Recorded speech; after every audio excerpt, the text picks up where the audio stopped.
Azerbaijan और Armenia के बीच दुश्मनी और लड़ाई की सजा अब रूस भुगत रहा है। रूस ने ही इन दोनों देशों के बीच युद्ध रुकवाकर सीज फायर करवाया था। लेकिन अब रूस का एक टॉप का कमांडर अजरबैजान में मारा गया है। इस बीच अमेरिका आर्मेनिया में सुपर एक्टिव हो चुका है।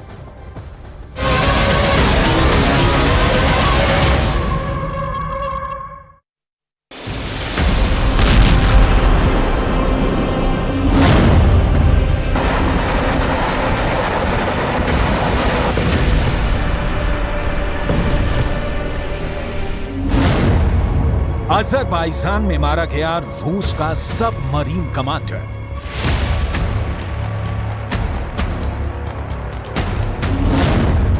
रूस के कर्नल की भी अजरबैजान के हमले में मौत। रूस अजरबैजान को छोड़ेगा नहीं।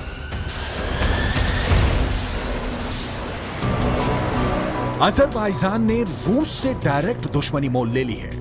रूस के कमांडर को मार गिराया है। अजरबैजान के पास कितनी जान है, वो रूस जैसे ताकतवर के साथ जूझे। जाहिर है इस हमले में सिर्फ अजरबैजान नहीं, कोई और देश भी शामिल है। रूस का नया दुश्मन कौन है, इसकी डिटेल आगे देखें। उसके पहले रूस के उस कमांडर की डिटेल देख लीजिए।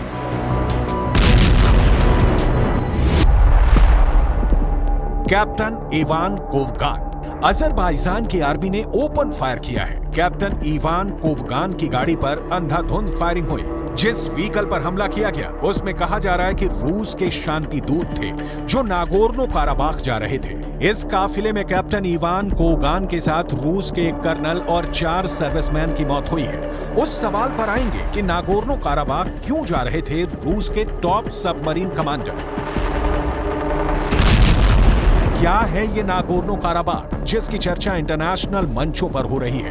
रूस के कमांडर के मारे जाने के बाद पुतिन ने अब तक क्या एक्शन लिया है, उसकी भी डिटेल रिपोर्ट हमने तैयार की है। लेकिन पहले कैप्टन इवान कोवगान, जिसकी मौत से पुतिन बहुत दुखी है। कैप्टन इवान रूस के नॉर्दर्न सबमरीन फ्लीट में डिप्टी कमांडर थे। रूस की इस फ्लीट का अड्डा आर्कटिक है। कैप्टन इवान के साथ जिस कर्नल तागिर मोरोकारोव की मौत हुई वो रूस के केमिकल और रेडिएशन विभाग में तैनात थे। अजरबैजान ने रूस की आर्मी को क्यों निशाना बनाया, इस सवाल का जवाब तलाशने से पहले यह समझना बहुत जरूरी है कि रूस का आर्मीनिया और अजरबैजान के बीच का रिश्ता क्या कहलाता है। इस वक्त अजरबैजान और आर्मीनिया के बीच गदर मचा है। जिस इलाके में अजरबैजान और आर्मीनिया आमने सामने है उसी का नाम है नागोर्नो काराबाख। ये जगह इस वक्त खून की प्यासी सेना के हवाले है। अजरबैजान ने 19 सितंबर को आर्मीनिया के कब्जे वाले नागोर्नो काराबाख इलाके में अलगाववादियों के खिलाफ हमला कर दिया था।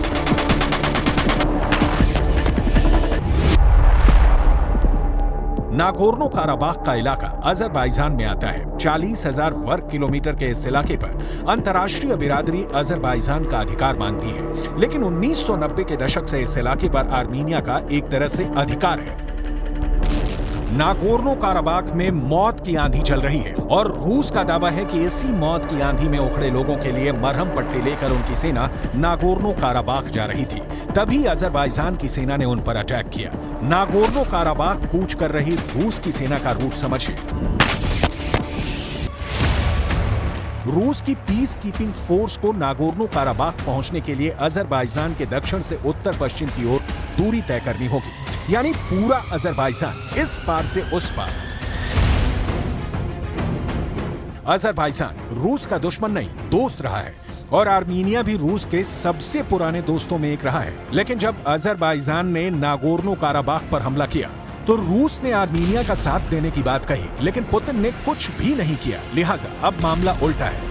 रूस के सबमरीन कमांडर और कर्नल की मौत पर अजरबैजान ने माफी मांग ली है, लेकिन रूस इस वक्त आर्मीनिया से बहुत नाराज है क्योंकि पुतिन की गिरफ्तारी का जो इंटरनेशनल वारंट पश्चिमी देशों ने निकाला है, आर्मीनिया उसके पक्ष में बोलने लगा है। रूस ने इसीलिए आर्मीनिया को गंभीर परिणाम भुगतने की धमकी दी है। लेकिन मामला बस इतना नहीं है और नागोर्नो काराबाख में युद्ध लड़ने वाले सिर्फ 2 देश आर्मीनिया और अजरबैजान नहीं है, बल्कि यहां भी मामला इंटरनेशनल है क्योंकि इन दोनों देशों की दुश्मनी की कहानी दशकों में फैली है और नागोर्नो काराबाख इस कहानी का केंद्र बिंदु है।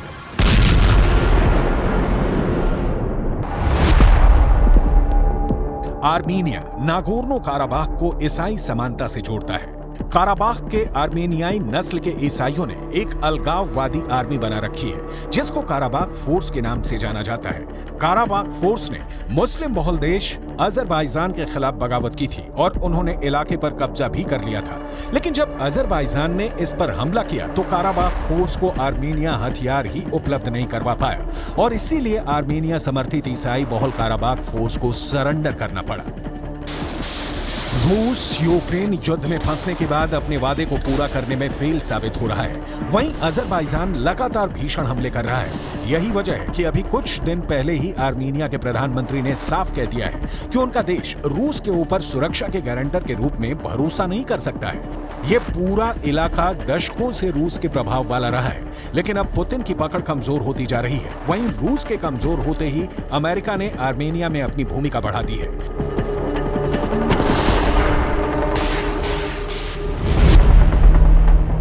अमेरिका के सैनिक अब आर्मीनिया में शांति रक्षक ट्रेनिंग के नाम पर पहुंचे हैं, जिससे रूस की सरकार भड़की हुई है।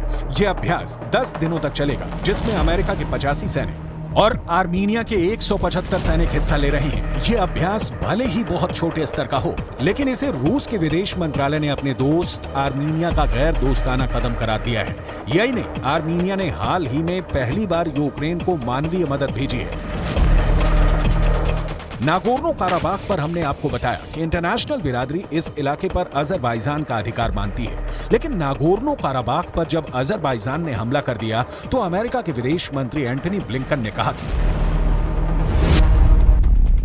नागोर्नो काराबाख क्षेत्र में अजरबैजान की सैन्य कार्रवाई अस्वीकार्य है। इससे मानवीय स्थिति और खराब होने का खतरा है। मौजूदा संघर्ष को खत्म करने और सीधी बातचीत होनी चाहिए। इससे पहले भी अजरबैजान और अमेरिका के बीच युद्ध हो चुका है। पहला युद्ध सोवियत संघ के पतन के बाद 1990 की शुरुआत में हुआ था, जबकि दूसरी जंग 2020 में दोनों देशों के बीच 29 दिनों तक चली थी, जो रूस की मध्यस्थता के कारण रुक पाया था। इसके अलावा सितंबर 2022 में भी आर्मीनिया और अजरबैजान आमने सामने आए थे। नागोर्नो काराबाख पर पूरी तरह से आर्मीनिया से मुक्त करने के लिए अजरबैजान के स्पेशल ऑपरेशन में मरने वालों की तादाद बढ़ती जा रही है। आर्मीनिया किसी भी कीमत पर यहां डटे रहना चाहता है। क्रोनोलॉजी समझिए। आर्मीनिया की तरफ से कोई सहायता नहीं मिलने के बाद काराबाख में मौजूद अलगाववादियों ने सरेंडर कर दिया। यह इलाका अजरबैजान के कब्जे में आ गया। आर्मीनियन अधिकारियों के मुताबिक हमले में 7 नागरिकों सहित 32 लोगों की मौत हुई और 200 लोग घायल हुए। वहीं आर्मेनिया सेपरेटिस्ट के ह्यूमन राइट्स अधिकारियों के मुताबिक हमले में करीब 200 लोगों की मौत हुई है, जबकि 400 से ज्यादा लोग घायल हुए हैं। हालांकि इन आंकड़ों की पुष्टि नहीं हुई है। अजरबैजान के मुताबिक सीज फायर से पहले उनकी सेना ने अलगाववादियों के करीब 90 ठिकानों पर कब्जा कर लिया था। 20 सितंबर को रूस पीस मेकर्स के जरिए दोनों पक्षों के बीच सीज फायर समझौता हुआ। यह समझौता अजरबैजान की शर्तों पर हुआ। समझौते के मुताबिक काराबाख फोर्स को भंग करके उनके हथियार जब्त किए जाएंगे। इसके अलावा इलाके से आर्मेनिया की सेना को भी पीछे हटने के लिए कहा गया है। हालांकि आर्मेनिया की सरकार ने दावा किया है कि उनकी सेना की कभी भी काराबाख क्षेत्र में तैनाती ही नहीं थी। रूस इन दोनों देशों का बड़ा भाई है। इस बीच अमेरिका पुतिन को डायरेक्ट मैसेज दे रहा है कि इन दोनों देशों से उसके भी हित जुड़े हुए हैं।